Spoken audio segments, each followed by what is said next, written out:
여러분 안녕하세요. 2022년 9월 8일 목요일 7시 우리 왁자지껄 시간이 돌아왔습니다. 너무 반갑습니다, 여러분. 아닌 것 같은데요?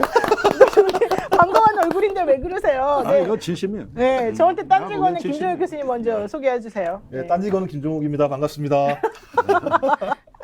참 심플하고 좋네요. 제가 좋아하는 김전대 의원님. 예, 김종욱 씨하고 아무 관계없는 김종대입니다. 그러니까 관계는 있죠. 김종. 아니 뭐 같이 왜- 근무를 했었었는데 이렇게 말씀하시면. 아, 아니에요. 그래요? 그 관계는 그 관계고 그 저기 저 괜히 그 이제 형제 같잖아. 아, 그렇죠. 아니, 근데 저도 그건 별로 좀 내키지 예전에 않습니다. 김종욱 찾기라고 하는 영화도 네. 있었고 연극도 아, 있었잖아요. 봤어요. 그 첫사랑 찾아서 헤매는. 네, 그랬죠. 근데 너무 안 맞는 것 같아 그 이미지랑. 근데 그 김종욱은 낭만파고 순수한 어. 사람이에요. 내가 그거 알아요. 예. 아. 그걸 아는 김종대입니다. 네, 알겠습니다. 감사합니다. 네, 그리고 우리 변희재 대표님. 네, 안녕하십니까 변희재입니다. 넌 깔끔하게 그냥. 인쇄자로만 그냥. 아, 요즘 변희재 대표가 다이어트를 한다고 하거든요. 그러면서부터 좀 급격히 좀 피로해 보이고 말수를 줄이고 있어요. 전투력을 좀 보강해 주십시오. 네? 목소리가 되게 작게. 신경도 안 쓰네. 네, 그 옆에는 우리 또 이 왁자지껄의 새로운 멋진 인물입니다. 송문희 교수님, 송문희 박사님. 안녕하세요. 네. 송문입니다. 오늘 이 멤버랑은 처음 해보네요. 굉장히 분위기 하기 애매하네요. 그러고 보니 애매합니다. 네, 참으로 예. 하기 애매하고. 뭐 여기 20세기 오늘- 개그를 사용하셔가지고. 오늘 역할을 보수를 맡으라 그래가지고 아니에요, 그런 거 없어요. 네. 한번 맡아보겠습니다. 혼자 계신 것 같아가지고. 아니, 저분은 맡을 필요가 없어요. 원래 성향을 여러분이 파악하시면 됩니다. 네, 그 옆에 우리 또 신은규 변호사님. 예, 안녕하십니까. 오늘 또 인사 처음 드리는데요. 이렇게 참 반가운 분들 많이 뵙고 참 이렇게 분위기가 너무 좋은 것 같습니다. 저는 요즘 잠을 못 잡니다. 제가 국민의힘을 바로 세우고 있기 때문에 그래서 국민의힘 바로 세우기 대표 신인규 변호사입니다. 잘 부탁드립니다. 제가 잠 잘 자는 거 알고 있는데. 그러니까. 밤잠을 아니, 설치고 있습니다. 근데 어깨가 무겁겠어요. 요즘 뭐 결리지 이제 않아요? 사실 뭐 안 하던 일을 제가 그러니까 예상하지 않았고 해보지 않았던 일을 지금 해보고 있기 때문에 뭐 미래에 대한 결과도 알 수 없습니다. 근데 옳고 그름을 가지고 한번 해보는 거니까 거기서 의미를 좀 찾으려고 하고 있습니다. 네. 요즘에 멋있습니다. 네. 아, 멋있어요. 바른생활 사나이 신인규가 요즘 좀 변질되고 있다. 근데 좀 이게 공격적으로 조금 바뀌고 있다. 이런 얘기 사실 제가 많이 들었어요. 서초동에서도 많이 들었고 옛날에 저렇지는 않았거든요. 그래요? 네, 제가 알잖아요. 자, 근데 그 심경이라 그럴까요? 요즘 상황에 대한 솔직한 고백이라고 할까요? 예, 어찌면 이제- 솔직하게 말씀을 드리자면 사실 정권을 만드는데 열심히 노력을 했고요. 뭐 저만 고생한 건 아니지만 열심히 했는데 지금 발생한 현실들은 사실 제가 기대했던 것과는 좀 많이 멀어진 것도 사실입니다. 그래서 이걸 좀 받아들이는 게 되게 힘들었고 뭐 억울하거나 화나거나 이런 건 아닌데요. 좀 옳고 그름에 대해서는 저는 시시비비는 가려야 된다라고 생각을 늘 하고 있고 또 잘못된 거에 대해서는 저는 용기를 내야 된다고 생각을 늘 합니다. 그때 비겁해지고 한 번 타협하기가 쉽지 한 번 타협하면 계속 타협의 길을 가야 돼서 뭐 권력을 가진 사람에게는 말을 못하고 또 힘없는 자들에게는 강하게 군림하는 이런 악순환의 정치로 갈 수밖에 없거든요. 그래서 저는 이번에 뭐 정치 제가 오래 하진 않았지만은 그래도 옳고 그름에 대해서 판단이 섰고 또 거기에 대해서 제가 외치면서 뭐 후회가 없기 때문에 그래서 죽어도 후회가 없습니다. 그래서 제가 이 정도의 여왕이라면 살아야죠. 아니, 네, 박수 그래서- 한번 쳐드리고 싶어요. 하여튼 뭐 훌륭한 주어진 말씀. 여건에서 어렵지만은 한번 최선을 다해보려고 노력하고 있습니다. 네, 요즘 청년들이 정말 올바른 것 같아요. 저런 바로 분이 다 서고 있어. 있어요. 네. 그러니까 우리가 왜 이렇게 늦게 알았을까? 글쎄. 미치겠어. 아주. 민주당 왔어야 되는 거. 벌써까지 벌써 국민의 민주당이 나와. 벌써. 그래요. 그런 거 얘기하지 마요. 촌스러워요. 네. 속보야. 저 나갈래요. 제가 잘해드릴게요. 네. 자, 이제 어차피 지금 심경을 말을 했는데 저 심경이 사실은 어디를 향하고 있는지 제가 알고 있습니다. 14일날 가처분 결과 저기 신문 있지 않습니까? 그러고 나면 금방 이제 결과가 나올 것 같은데 어떻게 보십니까? 그날 전략이 무엇이고 사실은 이번에 가처분은 지난번 가처분과 어떻게 다르고 그래서 어떤 식으로 전개될 것으로 보이는지 또 서로 간에 이 공방이 있는데 그 공방의 요지는 무엇인지 좀 설명 들어볼게요. 제가 뭐 짧게 말씀드리면 그 제가 8월 17일에 제가 당원들 1,558명을 대리해서 제가 가처분을 했고 결국 사실상 인용을 거뒀습니다. 그래서 그렇죠. 상당히 좀 그 부분에 대해서는 참 현명한 결단을 내려준 재판부에 감사하는 마음이고 그때 저희가 탄원서도 2,500장 걷어가지고 또 재판부에 제출을 했거든요. 그래서 상당히 이것은 한 개인을 뭐 구명하는 이런 차원이 아니라 국민들의 민심이 이러하다라는 걸 저희가 재판부에 얘기를 했고요. 이번에는 이제 9월 14일에 그 심리기일이 잡혀 있는데 지금 뭐 국민들께서 많이 헷갈리실 거예요. 뭐 가처분, 3차, 4차 나오니까 헷갈리시는데 심플하게 얘기해서 국민의힘에서 비대위원장 한번 시도했다가 지금 막히지 않았습니까? 그러니까 재차, 3차 지금 이제 머리를 쓰고 있는 건데 쉽게 말해서 당원 당규를 한번 바꿔서 해보겠다는 겁니다. 그러면 이제 쉽게 말하면은 재판장이 결정을 내린 게 있는데 그 결정을 수용하지 못하다 보니까 룰을 바꿔서 한번 그 비상 상황을 맞게 규정을 하고 지금은 비대위 가는 게 정당하다 이런 논리거든요. 그래서 이제 이번 그 기일에서 핵심은 뭐냐면은 그럼 당원 당규를 바꾸는 건 정당의 자율권인데 그 자율권이라는 것이 이준석 당대표가 어쨌든 간에 내년 6월까지 임기는 보장돼 있지 않습니까? 징계를 당했을 뿐이지. 그러면 그 개인의 권리뿐만 아니라 민주적 정당성을 국민과 당원이 부여를 했는데 그것을 전국이라고 하는 한 700명 모여가지고 뚝딱뚝딱 해가지고 당규를 바꾸고 당원을 바꿔서 이걸 뒤집을 수 있겠느냐 이게 핵심이거든요.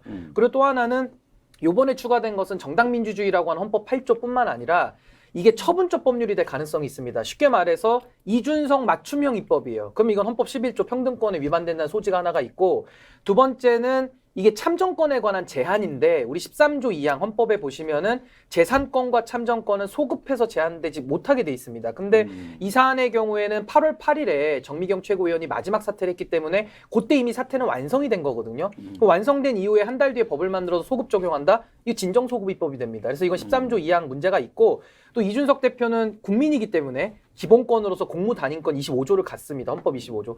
그래서 지금 이러이러한 여러 가지 문제들이 있고 또 하나만 제가 중요한 거 설명드리면 당원을 바꿀 수 있다라고 지금 얘기하고 있는데 국민의힘의 당원을 바꾸는 기관은 전당대회입니다. 전당원이 모여서 바꾸는 거거든요. 근데 지금은 전국위에서 바꾸면서 그 대행하는 기관인데 대행의 기관을 가지고서 당원 당규를 바꾸겠다는 거거든요. 근데 그것은 어떻게 보시면 헌법 개정할 때 국회에서 3분의 2가 의결을 해가지고 국민투표로 확정하지 않습니까? 이것도 똑같은 구조로 돼 있습니다.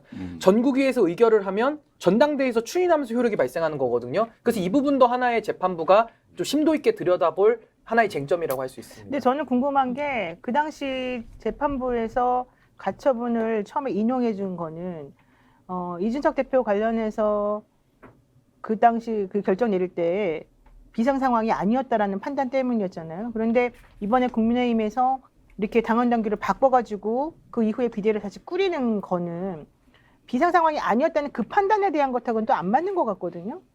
그러면은 그거는 어떻게 해결해야 될까요? 우선은 결정문에도 나오는 얘기인데요.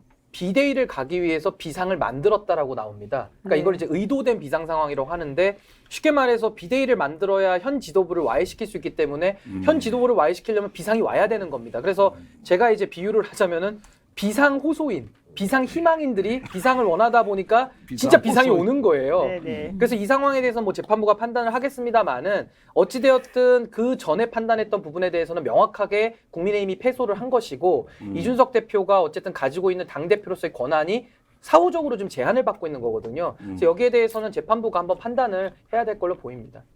네. 어떻게 판단하십니까? 송 박사님?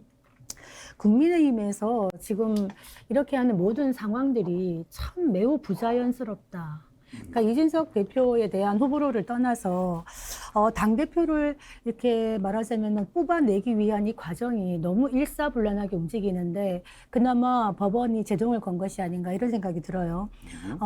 어떤 그 절차적인 뭐 하자 이런 얘기도 합니다만 절차적인 하자 그 이면에 더 큰 법원의 판단의 근거는 정당의 자율성이라는 것도 결국에는 정당 민주주의와 헌법적 가치 아래에 있다 이거 아니겠습니까? 그래서 저는 이번에 이렇게 계속적으로 비대위 비상 상황 만들고 가처분 가고 하는 것들이 국민의힘이 비상 상황을 항시적으로 만들고자 하는 게 아닌가 하는 생각이 들어요. 지금 바꾸는 당원 당규도 보면은 최고위원 4명이 사퇴를 하면 비상 상황이 되더라고요. 이거 굉장히 불안정한 거 아닙니까? 왜 이런 식으로 가고 있는지 저는 솔직히 이해가 안 되는 시점이다.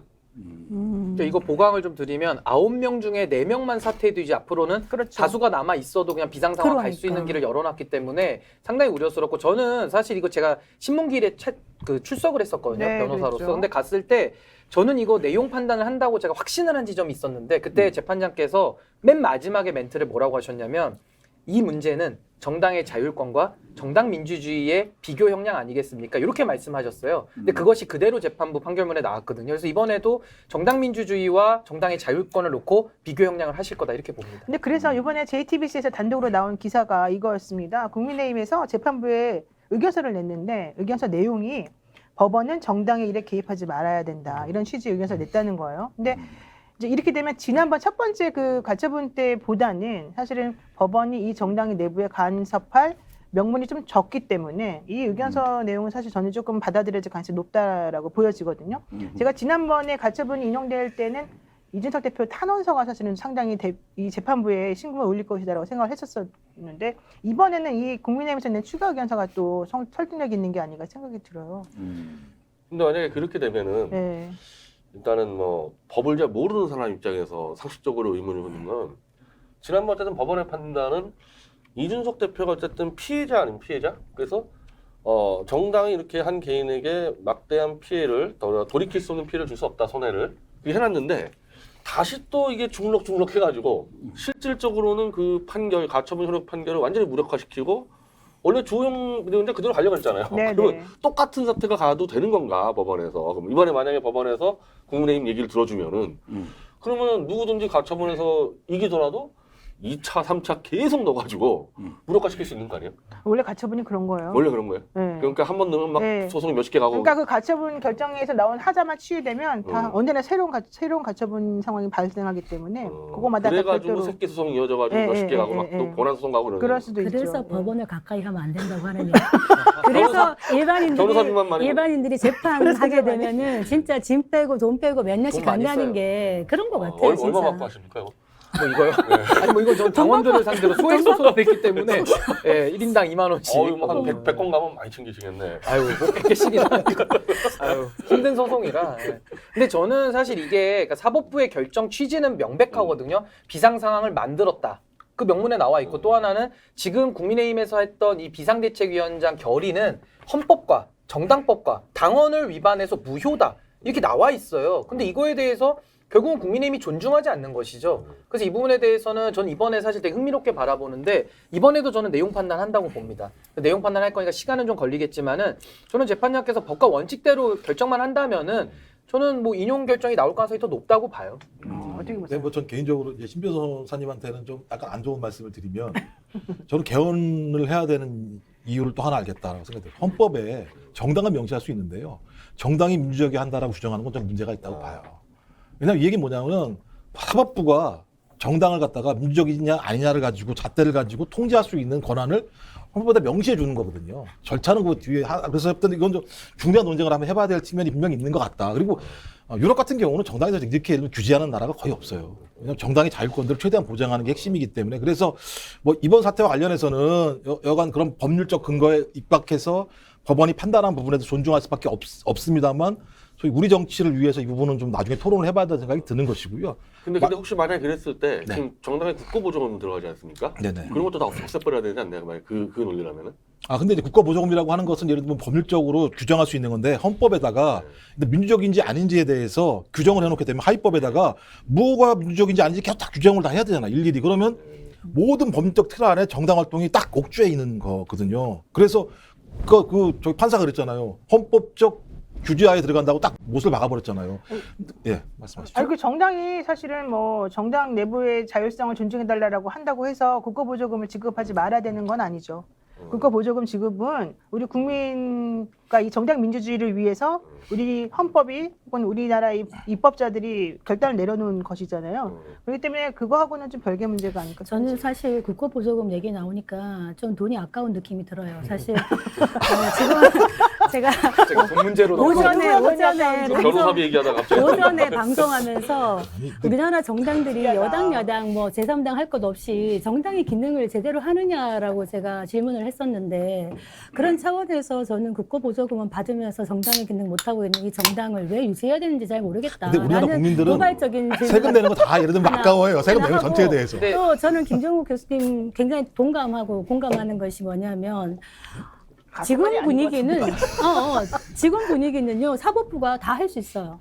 그러니까 판사가 정치도 할 수 있는 것 같아. 근데 요거는 왜냐하면 실체적 네. 정당성까지 만약에 사법부가 판단하게 된다면은 이거는 정치의 영역에 대한 침범이 될 수 있다. 그래서 애진혁의 정치를 사법화하지 말자라고 얘기를 한 건데 이 마당까지 온 거죠. 어떻게 보면. 이거는 제가 좀 반박을 해야 될 것 같은데 지금 재판부가 결정한 내용을 보시면 대법원의 판례까지도 인용을 해가지고 정당의 자율권은 헌법 테두리 안에 있어야 된다라고 인용하고 있어요. 그러니까 정당의 자율권이라는 것이 헌법을 초월해서 있을 수 없어요. 왜? 헌법 아래에 있는 대통령조차도 탄핵이 될 수 있거든요. 또 예를 들어 정당도 그렇습니다. 우리 위헌정당 해산 심판이라는 게 있거든요. 민주적 질서에 위반되면요 정부가 제소를 해서 정당도 해산시켜 버립니다. 그래서 이것을 우리 헌법에서는 민주주의에 적은 민주주의의 이름으로 용납하지 않는다. 이걸 방어적 민주주의라고 하거든요. 그러니까 이 사안도 마찬가지입니다. 정당에서 민주적 절차에 따라서 운영해야 된다는 게 이미 헌법에 나오는데 왜 그거 민주적인 걸 판사가 판단하는지 이 얘기잖아요.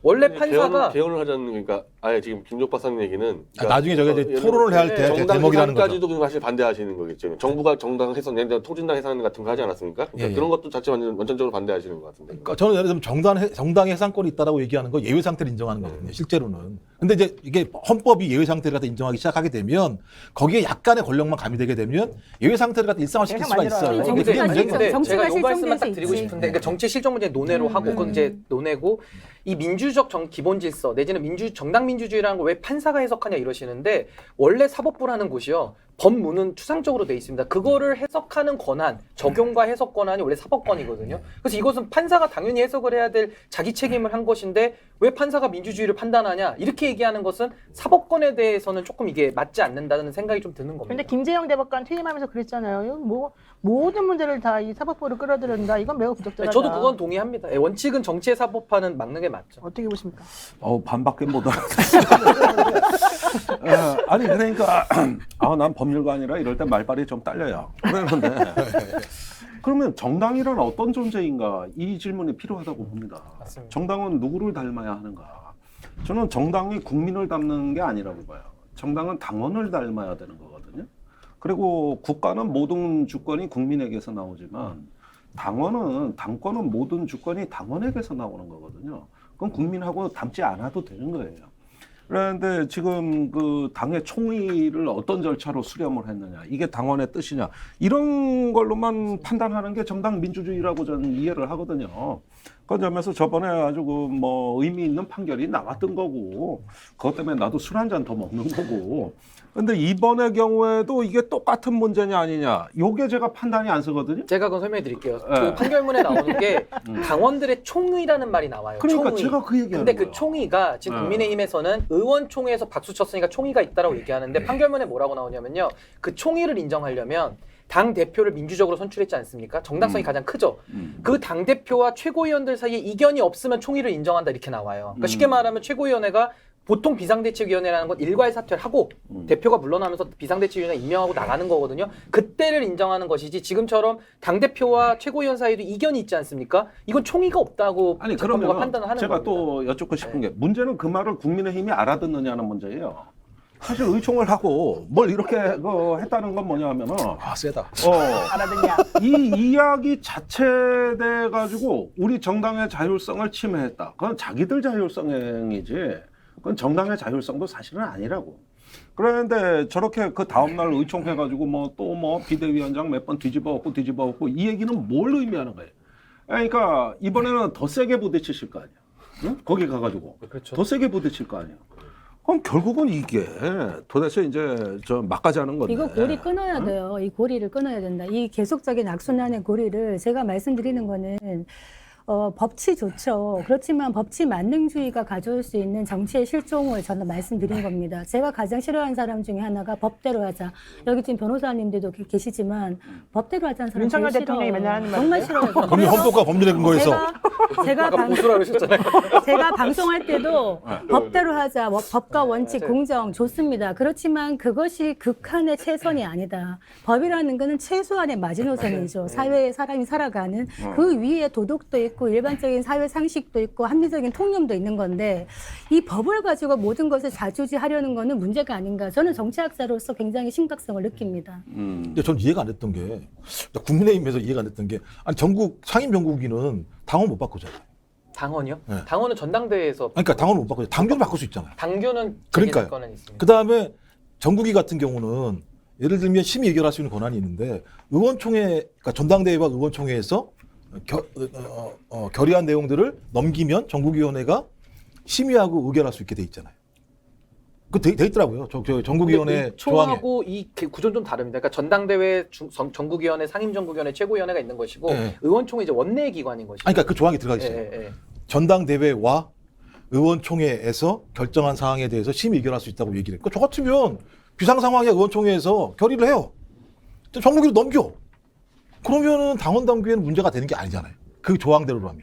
근데 왜 멍청하게 그렇게 미안합니다. 멍청한 아니죠. 왜 그렇게 한 거죠? 아니요. 근데 이거는 네. 그 당원 당규를 제가 지금 여기서 다 논할 수 없으니까 네. 설명이 좀 부실할 수 있는데 현재 이준석 대표에 대해서 마음에 들지 않는다는 여론이 많다는 거 아닙니까? 네. 그럼 방법 딱 하나 있어요. 그게 뭐냐면은 당원의 6조에 보면은 당원 소환제라고 있어요. 그걸 당장 하시면 되는데 그럼 네. 민주적 정당성 시비 걸 것도 없거든요. 근데 그 방법을 놔두고 이상한 방법으로 우회로로 하고 한번 막히니까 또 당원 당규를 바꿔서 비상을 규정해가지고 또 이걸 비대위로 가겠다 이러니까 지금 충돌이 되는 거거든요. 당원 소환제가요. 그 책임 당원 전체의 3분의 1이 투표에 너무 쉬워요. 참여해서 과반이 넘어가면 이준석 대표를 출당시킬 수가 있어요. 바로 내보내요. 예. 근데 여론조사에도 가능하잖아요. 지금 보면. 그러니까 하면 되는데 네. 그걸 안 하니까 저희도 의아스러워. 그죠. 제가 지금 정의당 비례대표 그렇죠. 그거 하면 되면 소환인데 똑같은 겁니다. 네. 정의당이랑 똑같아요. 거기서 문제가 된 게 당원 소환 절차를 안 거치고 네. 권고안으로 이름을 바꿔 일반 안건으로 올린 거죠. 그러니까 사실은 3분의 1을 충족을 안 시키고 10%만 넘겼는데 투표가 성립돼가지고 내내 그 투표 기관에서 그걸로 싸운 거거든요. 그러니까 이게 사실은 어떻게 보면은 당원의 어떤 주권이라는 게 뭔가 이 부분이 똑같이 지금 모든 당에서 지금 그 논쟁이 있는 거거든요. 근데 지금 그 교수님께서 정치학을 전공하셨다고 하니까 저는 이제 정치와 법의 차이 중에 하나가 정치는 그래도 다수 힘이 있으면 그쪽으로 좀 정당성을 부여하지 않습니까? 그러니까 다수결의 법칙 뭐 이런 거잖아요. 근데 법이라는 것은 조금 더 원칙을 더 지키자 이제 이런 쪽입니다. 사실은 좀 더 이성적으로 이제 보는 것인데 저는 이런 다수가 원한다. 그럼 확인도 안 되잖아요. 당원 소환제를 하면 될 일인데 못 하는 데는 또 이유가 있을 거라고 저는 봐요. 부결이 될까 우려해서 못 하는 건데 그런 식으로 힘만 가지고 있으면 다 할 수 있다. 이러면은 국민의힘 입장에서는 아니 민주당 180석이어가지고 막 힘으로 밀어붙일 때 우리가 막 절차 지켜라, 안건조정위원회 지켜라 막 이랬던 당이거든요. 근데 이게 내부로 와가지고는 다수가 원하니까 밀어붙이면 되고 이준석 대표 나가라. 김기현 원내대표 같은 분은 막 판사가 버르장머리 없다고 하더니 이제는 뭐 당원 당규 별로 중요하지 않다 이렇게 얘기하거든요. 이런 게 안 맞는다는 겁니다. 원칙이 안 맞는다. 그렇게까지 말합니까? 그 기사가 나갔어요. 판사가 버르장머리 없다고 얘기했어요. 기사에 나갔어요. 판사들 기분 나빠서 버르장머리 없는 판사. 근데 제가 조금 본인도 판사 출신. 약간 좀 빈정상하는 건 정치학이 다수 이렇게 말씀하시는데 네. 다수의 원칙은 그런 원칙 아니에요. 나도 그 얘기하려고 했는데. 그 원칙이 아니라고요. 정치학은 이렇게 예를 들면 단순하게 하면 안 되는 게 죄송한데 왜 이래 어려워? 아니 국민의힘에서는 아니, 다수를 자꾸 얘기하니까 아니 그 다수의 힘을 얘기하니까. 다수라는 게 정치학에서 죄송합니다, 말하는 제가. 민주주의나 이분이 다수결의 발끈했는데. 다수결의 원리라는 게 대변해 드릴게요. 단순히 아무래도 안 듣게 수적인 다수가 말씀하시고. 아니라 그 다수결이라는 거는 소수의 의견을 충분히 듣고 경청하고 의견을 모아놓은 다음에 다수지 단순히 뭐 민주당이 뭐 했던 것처럼 다수의 힘을 밀고 뭐 국민의힘 이런 건 아니라는 거는 민주당이 그 거기서 왜 얘기하고 나와요? 싶으셨죠? 그러니까 핵심은 다수라고 해서 완벽한 진리라고 생각하지 말아라가 핵심이에요. 그렇죠. 언제든 소수가 더 많은 사람을 규합해서 바뀔 수 있다. 바뀌게 되면 우리 주호영 네. 대표한테 꼭 해주세요. 그러니까 바뀌게 되면 다시 그들이 예를 들면 다수가 될 수 있기 때문에 약자들을 존중하는 게 다수결 원칙의 핵심적인 테마인데 갑자기 이쪽에 와가지고는 그냥 숫자가 많으면 이겨 이렇게 하면 정치학관 입장에서는 참 우리가 그렇게 예를 들면 좀 막 또라이는 아닌데 이런 느낌이 아유 죄송합니다. 근데 나 진짜 나도 사실 여기저기서 방송 많이 하면서 말을 많이 했긴 했는데 내 말이 맞는지 물어보고 싶어요. 왜 이준석 대표를 이렇게 몰아내야만 하는 거예요? 어쨌든 무조건 이 사건의 본인인데. 그거 핵심은 이겁니다. 우리 당에서는 이준석 대표는 밉상으로 찍혔어요. 근데 이게 저는 취향 정치라고 보는데 지금 뭐 예를 들면 치킨이 좋거나 떡볶이 좋거나 싸울 일이 아니잖아요. 근데 지금 우리 당에서는 떡볶이 좋아하는 사람이 치킨 좋아하는 사람한테 막 뭐라고 하는 겁니다. 나가라고.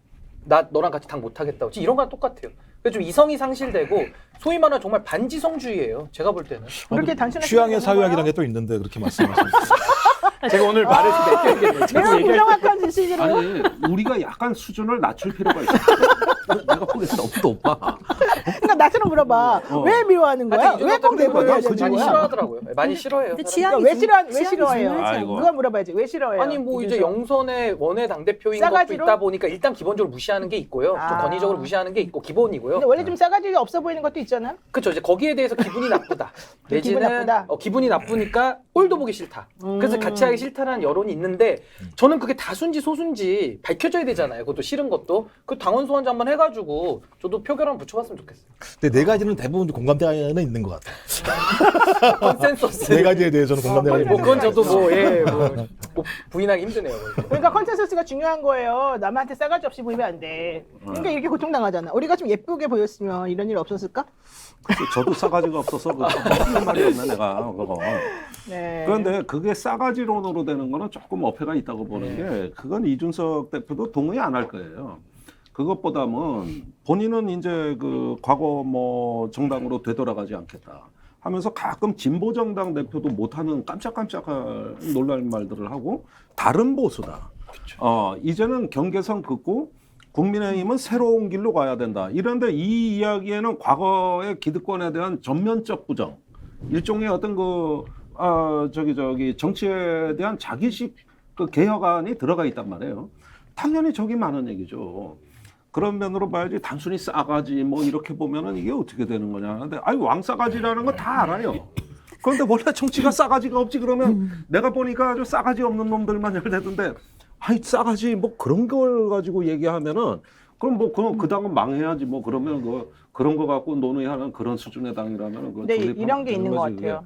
그 혁신위원회에서 이번에 PPAT 있잖아요. 그 이준석 대표가 처음에 그 공직선거 나가고자 하는 후보들에 대해서 하겠다고 했던 그 적성 뭐 자격 시험인가요? 시험 보는 거. 네, 그거를 광역 후보들에게까지 확대한다는 이런 안을 내놨거든요. 근데 대부분의 윤핵관이라고 불리는 사람들 다 반대한다는 얘기 나왔거든요. 그러니까 그런 거. 그러니까 혁신위도 반대했고. 혁신위에서 이번에 냈다니까요. 혁신위가. 아니 그 자체도 반대했어요. 그러니까 혁신위 자체를 반대하고. 그러니까 어쨌든 그런 게 싫은 거지. 기득권을 내려놓는 게 싫은 거지 말하자면. 핵심인 것 같아요. 그러니까 이준석 대표는 사실 자기는 이 당에서 기득권이 없어. 10년이나 했음에도 불구하고. 그러니까 그냥 자유롭게 막 이렇게 내지르는데 얘를 이렇게 놔뒀다가는 내 거를 몽땅 다 뺏기게 생겼고 이제 도저히 통제가 안 된다는 거지. 그러니까 싹을 잘리겠다고 생각하고 처음에 무시했던 거지 이준석을. 그래서 요 정도만 그냥 쭉 눌러도 얘가 그냥 꼬꾸라질 줄 알고 그 성접대 사건을 이제 크게 만들어 놨는데 결과적으로는 그것이 되게 민망한 사건임에도 불구하고 그냥 꾸역꾸역 살아남고 있잖아요. 그러니까 내가 생각했던 것보다 얘가 생명력이 너무 강한 거지. 이래가지고 점점 이제 커지니까 이게 지금 해결이 안 되는 상황이 돼버린 거야. 내가 괜히 처음에 이거 잘못 눌렀구나. 차라리 다른 방법으로 할까. 이래 고민을 많이 할 거 아닙니까. 그러니까 이런 게 나는 지금 본질이 아닌가 생각해요. 그거는 아까 이제 우리 노영희 변호사님이 이준석이를 왜 쫓아내야 되지? 저도 그럴 때 생각했어요. 막 싸우고 하다가 왜 싸울까 저들이? 우리가 잊어버린 이유를 처음엔 성접대 문제였습니다 분명히. 네, 싸가지 구도가 아니라 성접대로 싸우다가 갑자기 싸가지가 튀어나왔어. 근데 성접대가 네. 나온 이유는 또 싸가지였겠지. 물론 누가 앞에 왔겠죠. 네. 근데 이제 두 가지가 막 뒤섞이니까 그치. 이게 성접대로 쫓아내는 건지 싸가지 쫓아내는 다 뒤섞여가지고 이제 다시 성접대가 나와요. 이제 싸가지가 안 나오고. 근데 성접대는 또 무혐의 처분한대잖아요. 근데 그걸 이제 가지고 또 뭐 무고죄는 연결시키고 또 증거인멸 교사는 또 유죄까지 높죠. 아까 뭐 지금 교사가 뭐 사전에 얘기했는데 공소는 안 하지만은 뭐 성접대 있었다 한다거나 장난을 치는데 그래서 증거인멸 그러니까 교사. 싸가지가 다 안 먹히니까 다시 또 성접대가 나오고 카드를 두 개 쓰니까 헛갈리는 거지 함자는 뭐 때문에 쫓아내는지를. 국민의힘이 포용력을 가져야 돼요. 그러니까 지금 싸가지론에 다 갇혀 있는데 솔직히 이준석 대표 좀 뭐 그런 측면이 있다는 부분들을 좀 인정하고 있습니다만 그게 중요한 건 아니거든요. 적어도 국민의힘의 이런 분위기 내지는 기득권, 기성세대에 조금 도전하는 이런 게 있어요.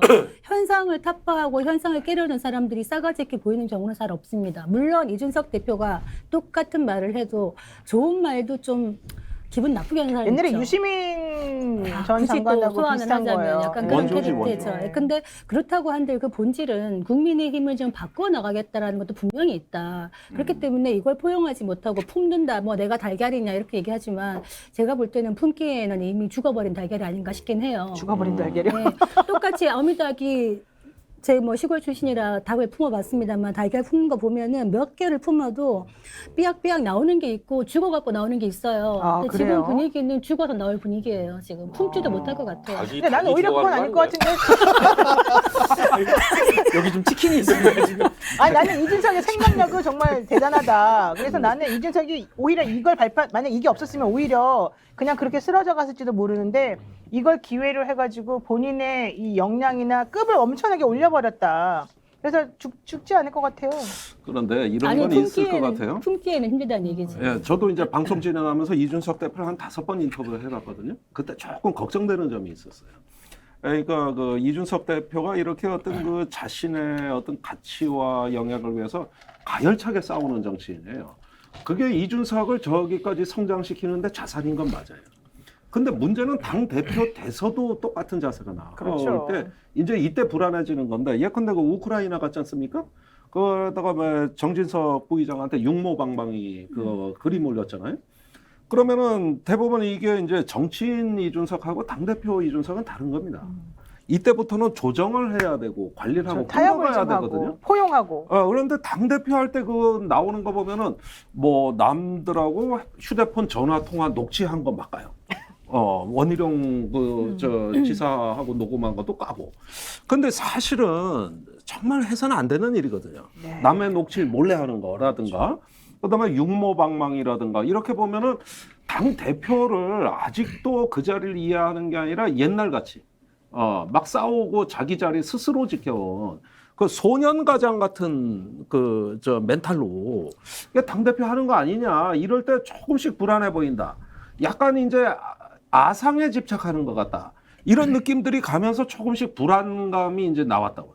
그래서 싸가지 없다는 얘기는 게 저기 뭉뚱그려서 하는 얘기지만은 그 리더십에 대해서도 사람들이 그렇죠. 좀 하고 싶은 말이 있었을 거 아니냐 이거죠. 그렇죠. 그걸 꼭 밉상 이렇게 얘기해야 되냐 이거죠. 그러니까 그건 너무 좁게 해석하는 거고 실제 이준석의 리더십은 당 대표 제일 여당 그러니까 여당의 당 대표로서의 리더십은 아니잖아요. 그러니까 그게 되게 우리가 좀 아쉬운 부분이죠. 아직도 자기가 무슨 그냥 이렇게 누가 탁 치면 퍽 하면서 이렇게 뭔가 반응하는 그런 식으로 지금 정치를 하고 있거든요. 근데 여기서 저는 한 그건 가지 아닌 것 제가 같아요. 조금 첨언하면요. 그러니까 이준석 대표가 당내에서의 싸움도 있지만요. 이른바 지금 유튜브를 중심하는 범 장애 보수 세력이 있는데 여기랑도 몇 년째 싸웠어요. 그렇습니다. 장애 보수하고 이른바 보수 이념과 노선을 엄청나게 싸웠는데 뭐 제가 이제 뭐 장애 보수의 이른바 대표적인 사람인데 뭐 그렇죠. 저하고도 엄청 싸웠습니다. 근데 제 입장에서는 이준석 대표가 새로운 보수의 길을 내기에는 보수 전반적인 공부 학습이 좀 부족하다. 그러니까 새로운 보수를 내려면은 보수를 완전히 깨뚫고 야 이래서 안 되는 것을 가져야 되는데 대충 피상적인 거 가지고 보수를 밟고 막 가니까 전체적인 보수한테도 사실은 좀 이제 척을 줬고 좀 경박해요. 야 이번에 그러니까 좀 학습이 부족해. 그러니까 학습이 보수를 부족해. 제가 요즘 보수 무진장 때리고 있는데 뭐 저는 나름대로 학습하고 보수 때린다고 자신하는데 네. 이 대표는 아직까지 보수를 이렇게 밟으면서 이걸 세기를 내기에는 조금 부족한 부분이 있는데 그때 이제 원한졌던 보수 세력이 이준석 때려주기를 하고 또 엄청나게 이제 당에다가 이제 막 윤석열이 그때 원한졌던. 거부도 있었다는 거야 이 적이라는 게. 아이고 정말 어렵군요. 네, 자 자, 일단 저는 지금 우리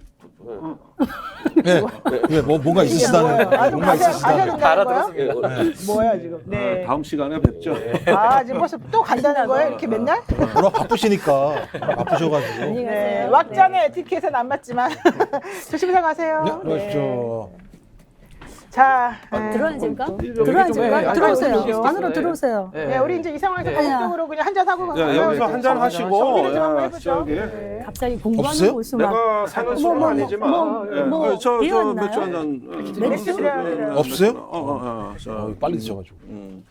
막걸리 아이고, 먹는 예. 막걸리 먹는 막걸리 사람 드릴까요? 저밖에 없네. 막걸리. 저만 막걸리 먹네. 예예. 자, 자, 우리 다 그 날씨도 좋고 자, 네, 리모컨이요. 지나갔습니다. 리모컨. 네. 리모컨. 제가 이 왁자지 걸 많이 했는데 맨날 홀짝홀짝 나 혼자만 너무 이렇게 때리처럼 오늘 먹다가 너무 많이 오늘 이렇게, 나왔어요. 예. 서로 아, 다른 분들은 안 드세요? 잘 안 먹더라고. 나만 먹는 거야. 여기서 술 제일 센 게 노영희 변호사일걸요. 어머머. 저번 저기 왁자지 많이 걸 할 때 아니에요. 소주, 맥주, 막걸리 다 섞어 먹었는데. 그러니까 아예 그래요? 다 섞어 먹는데 내가 많이 주로 들어갈 것 같아요. 아니 그런데 아까 그 싸가지론에 대해서 저는 조금 더 얘기하고 싶은 게 네. 그 사실은 어떤 그 세력이나 시대가 교체되려고 하다 보면은 좀 싸가지를 지킬 여유는 없습니다. 원래 정치인치고 싸가지 있는 놈 내가 본 적이 없어요. 사실은. 그리고 그 저 굽실굽실하고 뭐 이러다가도 지 이익만 침해당하면은 순식간에 야수로 돌변하는 게 정치인입니다. 근데 이제 이준석 대표 같은 경우는 이제 당 대표 될 때 누구보다 주목을 많이 받았고 또 그 왜 선배 정치인 막 울려가면서 그 저 대표 되고 했단 말입니다. 그럼 거기까지였던 거예요. 그 다음부터는 정치를 하셔야 돼요. 투쟁을 하려고 대표가 됐을지 몰라도 막상 대표가 됐으면 그때부터는 정치를 해야 되는 거거든요. 그 정치의 가장 중요한 덕목이 적과 대화입니다. 경쟁자와의 대화인데 그걸 꼭 품으라는 얘기가 아니라 그래서 오늘날 이 비극이 왜 생겼는가 이렇게 보면은 어떤 거 뭐 가처분 신청이다 뭐 법률적인 뭐 절차적인 거다 전국 대회가 어떻다 뭐 비대위가 어떻다 이런 얘기도 있겠지만 그래도 사람 심리에 전반적으로 흐르는 거는 아, 저 사람을 통해서 우리가 만족하고 더 나가서 미래를 볼 수 있겠구나 이런 어떤 그 전망이거든요. 근데 대선 때 딱 저기 정권 교체를 하고 갑자기 이제 그거에 대한 어떤 자기 만족? 그래가지고 내가 그때 그 개새끼 들어가면서 이 새끼 들어가면서 뭐 이런 얘기를 하고 그러는데 이럴 때 조금 느낌이 하나의 어떤 그 공적 가치로서의 그거보다는 너무 자기 자신에 집착하는 거 아니냐. 그래서 울부짖듯이 연설하는 이런 것들이 미래의 큰 정치인으로 되는데 적절한 자세냐. 이 의문은 있는 거죠. 저도 여기에 대해서 말씀을 드리자면 저는 사실 성숙한 정치로 나아가야 된다고 생각하는데 그 성숙이라는 것은 물론 연세가 높으신 분들이 더 성숙할 가능성은 높죠. 예, 저는 그건 인정하는데 성숙하면은 저는 사실 균형이 따라온다고 봅니다. 그러니까 균형감을 가지고 다 이렇게 좀 아울릴 수 있는 그릇이 좀 돼야 된다는 게 이제 국민들의 요구 사항인 거는 전 인정을 하고요. 그럼에도 불구하고 전 이준석 대표가 이 보수 정당에 대해서 저는 기여한 게 딱 두 가지 있다고 봅니다. 크게 보면 네. 첫 번째는 부정선거와 싸웠어요. 그러니까 저희 보수는 이 부정선거라는 게 얼마나 참 내부적으로 힘들었는지 네. 어떠한 걸 할 수 없는 지경까지 갔었는데 그걸 하나 극복했고 두 번째는 이런 대중정치 특히 말하는 이 보수 정당은 권위주의적인 문화가 강하기 때문에 특히 총재형 정당이었어요. 그러니까 당권을 잡은 사람이 다 그 밑으로 줄 서는 문화였거든요. 근데 이준석 대표가 되고 나서는 줄을 안 세우고 또 본인도 그런 세력보다는 외부에서 그런 언론이라든지 대중의 인기나 이런 걸 통해 가지고 한번 당을 바꿔본 거기 때문에 저는 이 두 가지의 측면은 상당히 좀 큰 기여를 했다 이렇게 봅니다. 알겠습니다. 네, 이제 이준석 대표 얘기는 여기까지 좀 정리하도록 하고요. 이제는 또 우리 왁자지껄 두 번째 이슈로 가겠습니다. 자, 두 번째 이슈는요. 사실 오늘 이재명 민주당 당대표의 부인 김혜경 씨가 검찰에 출두했다. 법카 논란 관련해서 이 소식 한번 좀 얘기를 해봐야 되는 것 같아요. 수원지검에 출석했잖아요. 사실 당대표인 이재명 대표는 본인이 이제 출석 요구 받았지만 안 나갔습니다. 그런데 이제 부인은 사실은 이제 안 나갈 명분이 사실 그렇게 크지는 않았었던 것 같아요. 아니 안 나갈 명분이 아니라 다 나가는데 뭐 명분을 말씀하실 필요 없죠. 원래 아니 나가니까. 부르면 다 나갔잖아요. 맞아요. 욕할 필요가 없는 거죠. 그렇지만 이제 같은 논리라면 사실은 이건 망신주기 수사이고 그렇잖아요. 이 법과 관련해서 129곳이나 이미 압수수색을 했고 네. 또 불러가지고 뭘 또 물어보겠다는 건지 잘 모르겠지만 네. 그동안 여러 가지를 지금 수사가 엄청 오래됐잖아요. 이 사건이. 그러니까 제 얘기는 네. 굳이 또 부르는 것도 제가 사실적으로 전 이상한 그러니까 여긴 잘했다는 거죠. 김혜경 여긴 씨는 잘했다? 잘한 거죠. 그냥 뭐 플러스가 나가서 설명하는 거고. 그러니까 잘했고 이 검찰의 의도라고 하는 거 아니 뭐 아시겠습니다만 192곳이요? 129곳. 아 129곳이요? 그 정도면 말 다 했죠 뭐. 그러니까 너무 하려면 100 정도. 100 얼마요? 129. 그거 아니 쓴 돈이요. 지금 이재명 대표 측에서는 얼마 안 된다고 180만 원인가 그렇잖아요. 아, 근데 전체적으로 2천만 원이라는 2천만 원이긴 한데요. 근데 예, 2천만 원 때문에 129곳을 한다는 게 상식적으로 그래서 그러니까 제가 볼 때는 의도성 분명히 있는 거고 네네네. 제가 볼 땐 검찰에서는 이런 방식으로 제가 볼 때 정치적인 그러니까 저는 검찰이 정부적 판단한다고 볼 수밖에 없어. 이걸 어떻게 우리가 아니 그러니까 아무리 검찰을 믿어라라고 얘기해도 그렇게 하는 거에 대해서 국민들이 공감할 수 있겠냐고요. 그러면 그러니까요. 문제가 문제가 있는 거죠. 상식적으로. 그러면 문제가 있으면 문제 제기해야죠. 네. 왜 검찰이 뭐 최상위인 게 아니잖아요. 네. 검찰은 그냥 수사하는 기관이에요. 수사해서 기소할 증거가 있으면 기소하면 되는 거고 당연히 검찰은 행정부니까 국민은 검찰 욕할 수 있는 거예요. 근데 어느 순간부터 검찰한테 문제 제기하면 뭐가 문제가 있는 것처럼 아니, 검찰은 뭐 무슨 뭐 국민한테 통제받지 않은 대상일 수 있어요? 안 그런 거죠? 정부에서 공격을 할 수 있는 건데 이건 중요하지 않다. 오히려 좀 검찰이 출석했으니까 나갔으면 잘했다고 얘기하는 거 아니에요?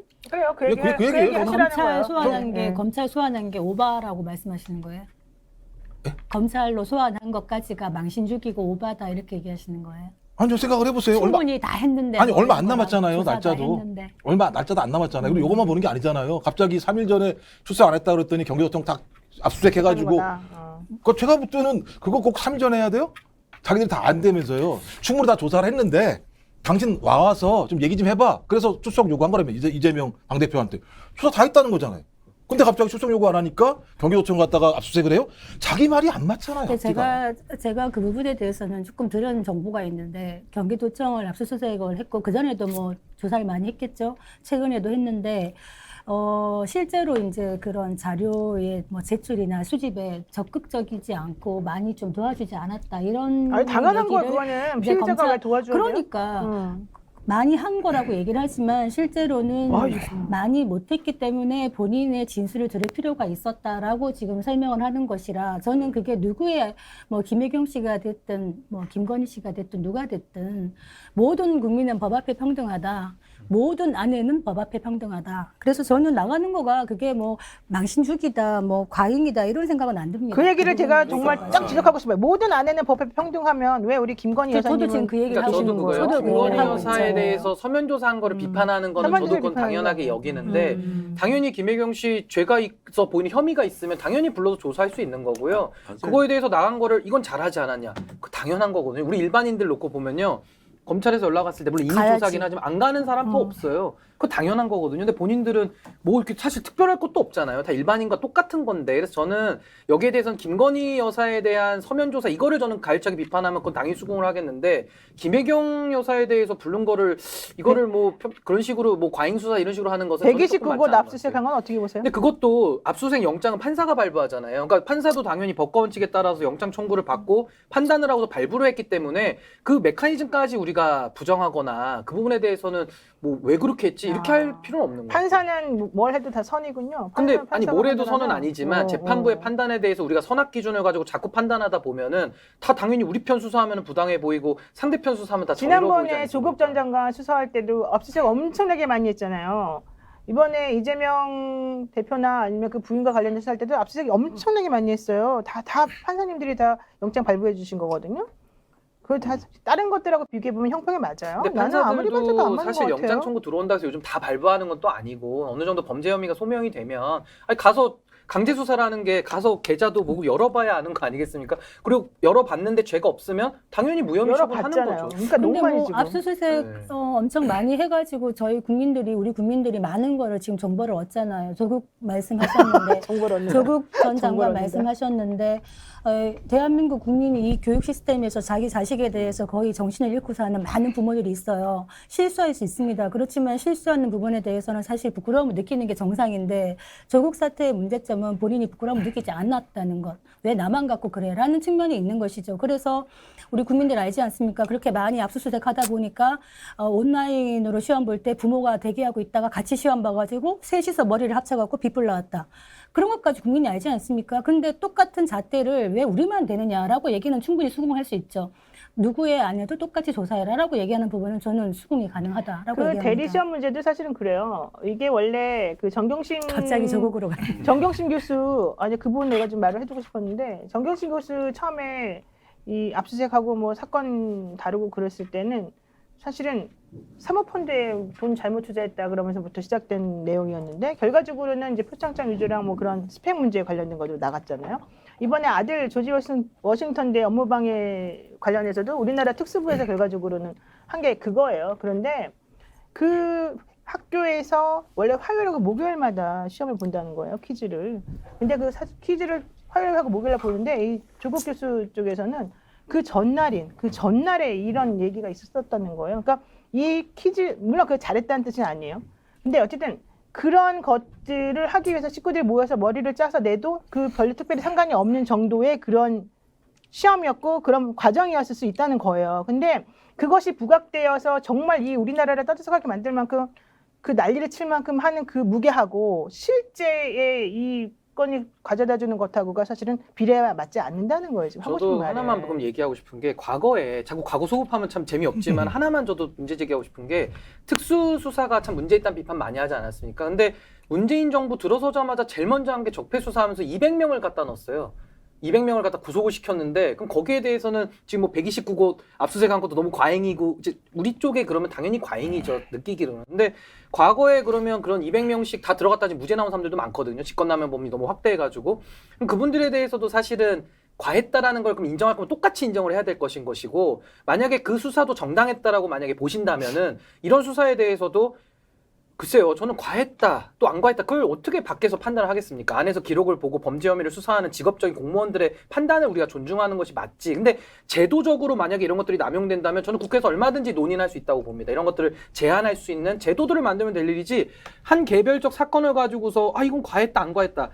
저는 이거는 정치적으로 사건을 해석하는 걸로 보여서 좀 지양했으면 근데 이제 좋겠어요. 제가 말씀드린 건 김혜경 씨 얘기한 건 김혜경 씨가 국민한테 약속한 게 있잖아요. 약속을 지켰다는 말씀을 드리는 거예요. 약속을 지켰으면 잘했다고 얘기하는 거지. 그걸 뭐라고 얘기해요? 그러면. 당연한 것이다. 아니, 그러니까 당연하다. 제가 아까 말씀드렸습니다만 왜 그러냐면 그 국민의 저항권이 가장 중요한 거예요.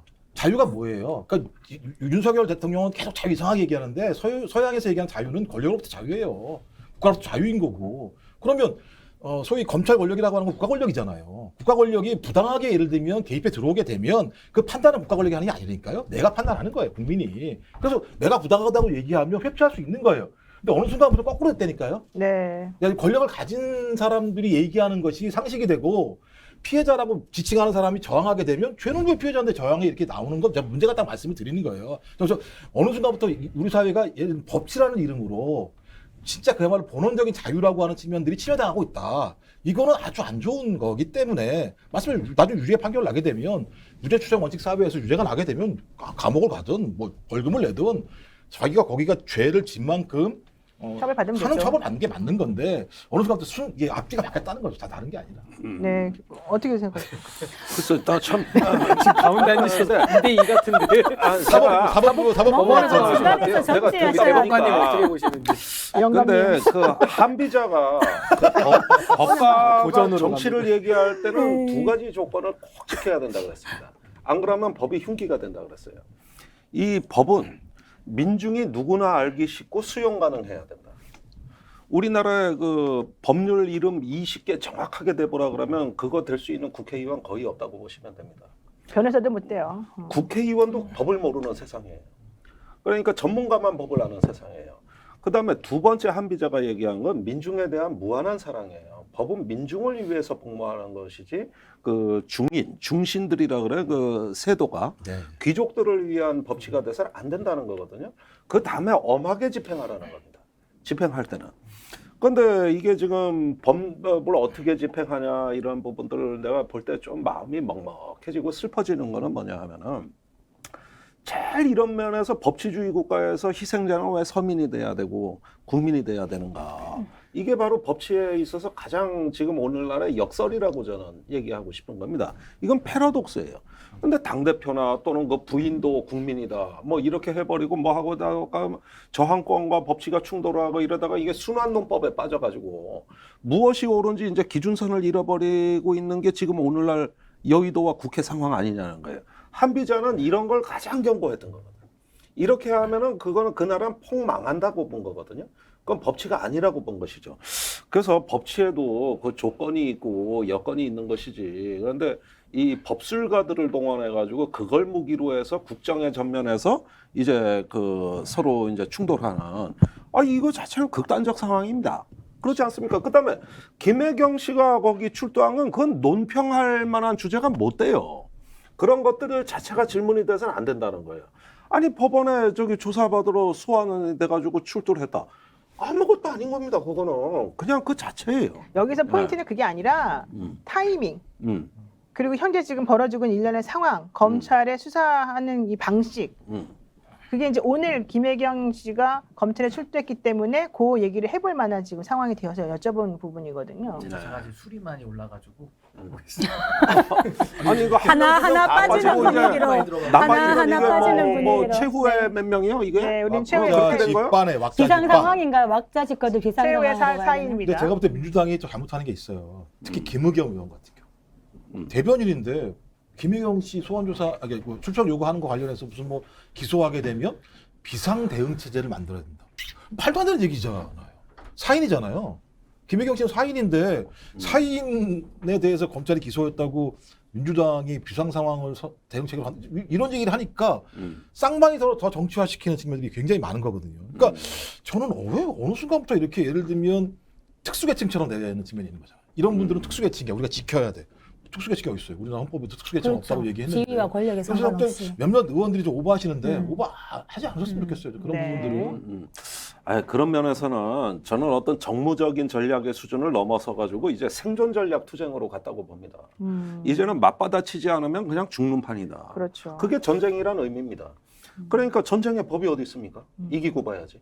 그리고 생존 전략이라는 이게 돼버리고. 그러니까 이 정치의 어떤 그 굉장히 어떤 야만성이랄까 나름대로 우리가 보면 우려하는 점은 뭐냐면은 정치적으로 풀 여지를 스스로 제거해버리는 네. 것이죠. 그러면서 그걸 이제 전쟁 선포, 비대위 체제, 비상대응 체제 이런 식으로 얘기하면은 그러면은 이제 그 어떤 정치적 해석의 여지가 없어진다는 뜻이거든요. 네. 그 얘기가 얼마나 비극적입니까? 그러니까 사실은 그렇게 하지 말라는 게 아니라 왜 이렇게 생존의 문제로 정치가 환원돼 버렸느냐는 거예요.